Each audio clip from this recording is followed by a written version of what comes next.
Okay, folks, so I feel compelled to do a little video here just to share a little bit of the information that I've documented anyways. And this narrative with Iran and everything, and I keep seeing just a few little videos here and there popping up of people mentioning Iran, and the whole July 13th situation with Trump. And this was from 2021, I believe, where an Iranian politician offers $3 million to anyone who kills US President Trump. You know, this is a narrative I think that's out there for a reason.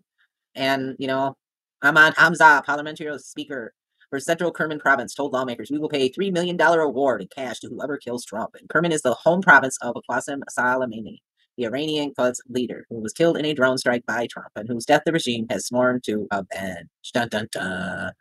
So I think that narrative is very curious. And, you know, let's not forget that once upon a time, okay, here's a little story for y'all, right? That supposedly is true, that supposedly is based on facts, okay? This is coming from the Foreign Affairs Committee, from the Republicans, right? Where they talk about 5 times that Obama administration insisted that cash was the only way to pay Iran. And they cited several instances here where the Obama administration gave Iran cash, a shit ton of cash, okay? And this was back in like 2016 when some of this was being discussed, right?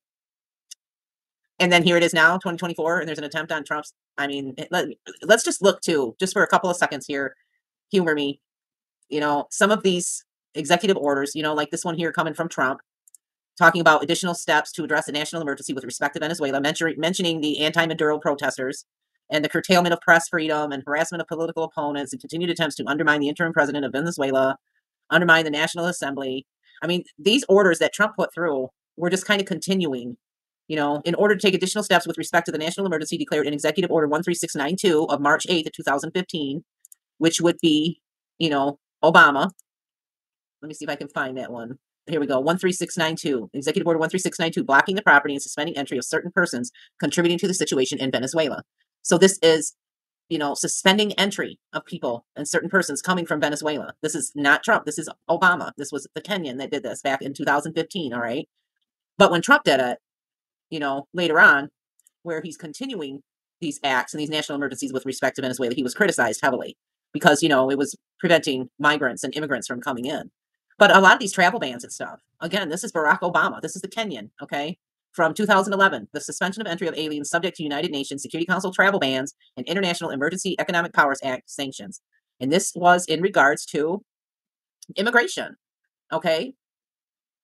This wasn't Trump. This was just what was put forward by these actors. So I think that it's just curious that we can see, obviously, there's a big difference between when one of these other actors, like the Kenyan, put forth these executive orders or make suggestions or ideas. It's one thing, but when Trump does it, it's another.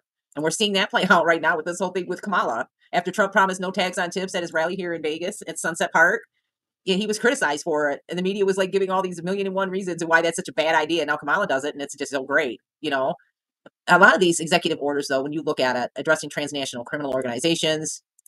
Oh, yeah, this was reporting the tip income. This was a file that I made sure that I documented the other day. It happened, okay? They were actually taxing people's tips. It should have never have been put forward in the first place. But anyway, that's a whole nother thing. We're talking about Trump again with more sanctions with respect to conventional arms activities in Iran in 2020. Another one from previous year in 2019, imposing sanctions with respect to Iran.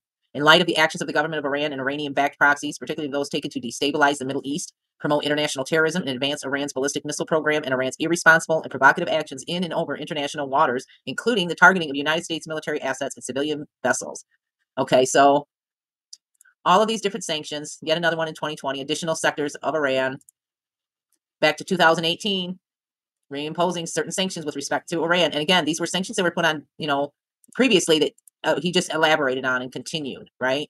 Blocking property, suspending entry of certain persons contributing to the situation in Mali. And again, we're dealing with Venezuela, where he mentions in this one here from 2018, Maduro again. Recent actions taken by the Maduro regime to attempt to circumvent U.S. sanctions by issuing a digital currency in a process that Venezuela's democratically elected National Assembly has denounced as unlawful. So, I mean, we can look back through. There's other ones too that I just didn't pull up. This is just a handful of the different executive orders and sanctions with respect to not just Iran, but Venezuela and other territories as well. But, a lot of them are sanctions and actions and different types of proclamations. This one is the proclamation from the Kenyan, suspension of entry of aliens subject to United Nations Security Council. So these were travel bans and things that were put in place in 2011.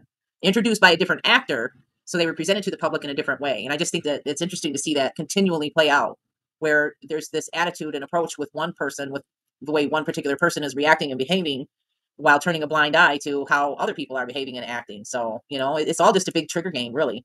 All of these people are just actors on the world stage. And when you look at closer at these executive orders and the wording and everything like that, and the way that it's worded and the way that it's put together, really, all that Trump did was just kind of copy previous order and then sign his name to it. Maybe change a few names here and there and a few words here and there, reword something, rearrange the paragraphs.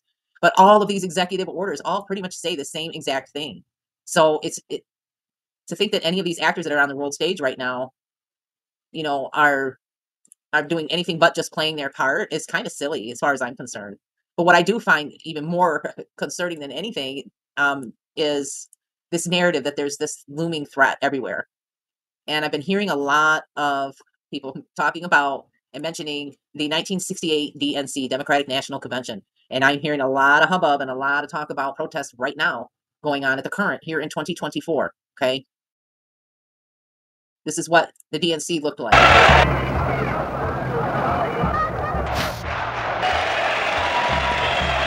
Yeah. So I've heard a couple of other people talking about and mentioning how they are hoping that there's not going to be I mean, they're estimating quite a bit more than that this time around here in 2024 that are supposedly planning a protest. The crowd surges forward. Crowd surges forward. So I'm wondering if we aren't going to see a repeat of this whole situation and what went down back in 1968. Yeah. So anyway, just stay safe and mindful, folks. And hopefully you bought extra toilet paper the last time you went to the store. And just know that I appreciate you and know that it's important to me that you stay safe and mindful. Look after your neighbors, look after your family members if you can. And, don't let a lot of this stuff trigger you and, bait you into saying and doing things that you normally wouldn't do or behave irrationally, basically, is what I'm saying, because it all really is it's all fodder for the world stage, really. And just stay safe and mindful.